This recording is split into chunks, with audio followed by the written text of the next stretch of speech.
coat's on fire somehow. I don't know how it's actually started, but he's entered the flat anyway with all the smoke. To open all the windows. Oh no. Which obviously makes it worse, I think. So it's not too serious then, it's just smoke, he's not got any burns? No burns, no, just smoke. Right, I think what we'll do is just make sure the crew are alright then, and we'll clear and see what else is knocking around. Alright, cool. James wastes no time at all responding to his next incident. A reported road traffic collision just outside Birmingham.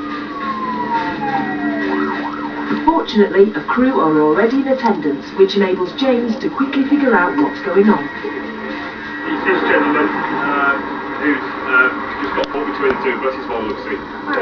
It's come off on the side there. He's just complaining of some neck pain, but laterally here in the side rather than actually seat bike. Then he's got 4 rounds of movement otherwise, and just some pain in his shoulder and his back. It's rare to come off a motorbike unharmed, but this rider's had a narrow escape. I think he's been very lucky for himself. I think he's just going to have some bad bruising. While I stay with James, it looks like our other crew are facing an equally busy day. Paramedic Susie Harvey has started her 8 till 8 shift with new partner John, and they've got their first call. All the details we've got is an alpha call to a male who's 43 years old, unconscious and breathing, passing out pain. Like right on the south side of the city, so it's going to take probably about 8 or so minutes. John Eaves is 39. He's a technician and has been with the ambulance service for 3.5 years. Susie and John managed to get to the incident in 7 minutes. With limited information from control, John's job is to assess the situation as quickly as possible. Hello? What's the patient's name? Peter! What happened to Peter this morning? He said Sunday night he don't feel very well. Yes. He said go listen to bed. The patient's mum is there to fill in the gaps.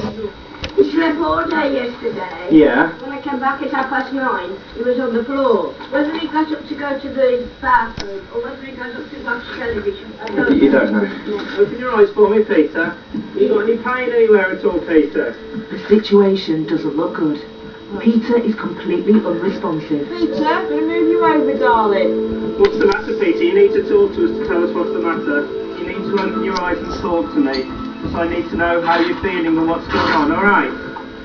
Yeah. Peter is barely conscious as Susie checks that his heart is functioning properly. 7/8. It's obvious to the crew that Peter is seriously ill. Peter, let's sit you up, shall we, mate, yeah? Come on, mate. Up you come. Come on. That's it. In you go, darling. Peter has a high temperature, which John thinks may point to an infection. The old sort of like fevers, the old shivers. So it could be why he's not responding to us. They have to get Peter to hospital, but they're going to need some backup. Yeah, Roger, could you respond another crew to assist us, mainly just to help us get this patient out to the property? Up we come. The second crew help get Peter out of the house and onto the ambulance. Here we go. Just whether it's... Peter's concerned mum decides to travel with him to the hospital. His condition is serious. At this stage, John is unable to give him any medication. If he was more conscious, I could give him some paracetamol to bring his temperature down, but once he comes around a little bit at hospital, then I'll be able to give him something there to help with the infection and what have you. I'll just listen to his chest sounds nice and clear. Although all the signs point to an infection, it will be down to specialists at the hospital to get to the bottom of Peter's condition. It's very difficult pre-hospitally to make a full diagnosis, and we can only treat the signs and symptoms that we see. And in case of severe infection like this, there's very little that we can do other than to bring him into hospital for further treatment. The emergency services are vital to everyone, especially the elderly. The majority of call-outs are to the over 65s. John and Susie are just 5 minutes away from their next emergency. There's an alpha call, which is the most serious, to a 75-year-old male who's got down as unconscious and he's passing out or he's faint. So that's as much as we've got. Cheers. Hello, whereabouts are we? The patient has collapsed in his bathroom. What's the chap's name? Dennis, okay. Hello. What's happened, Dennis? Well, I've been ill for about 5 weeks, but all I've got left now Yeah. is I'm bunged up again. Okay. And that's why I was in the bath to try and get some movement. Yes. And Shirley was telling me you had the bath too hot. So have you got any pains anywhere at the moment? The only pains I've got, I twisted my back Okay. down the, Yeah. the bottom. All right. Okay, can I just take your pulse a second, Dennis, if I may? He did pass right out there. Okay. Trying to smack him, keep him. That's just a poor excuse, that is, isn't it? Yeah. Do you feel dizzy or sick at all at the moment? I don't feel sick, but I'm Yeah. really fed up with this problem with my bowel. When was the last time you've actually opened your bowels? 2 days ago. Okay. And was that a normal motion, would you It say? was, but it wasn't easy. Okay. Have you banged your head or hurt your head I at all? don't think I have. I mean, I feel okay now. I know that Okay. sounds silly, but Any tummy pain which is new to you since the collapse, or is no. it? No.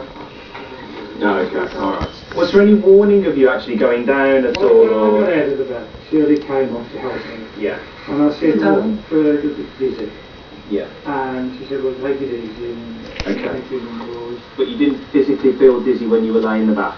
No. Well, the basic check that we've done is okay, Dennis. I think what we'll do, we'll get you off the floor more comfortable, get you dizzy, put your dressing gown on you. Get you decent, Dennis, because you'll make me blush otherwise.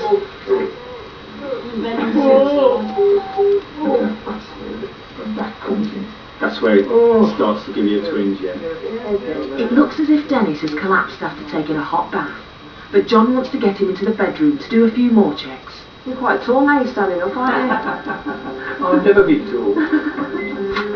All his signs appear to be normal, apart from a bit of a temperature.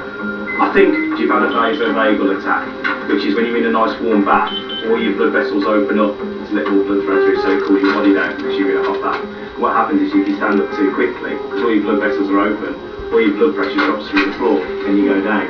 Basically, it's a fancy word for a faint. Yeah. Fainting after a very hot bath is not unusual, but as Dennis hasn't had a bowel movement for 2 days and is running a high temperature, John and Susie decide to take him to hospital for further investigation.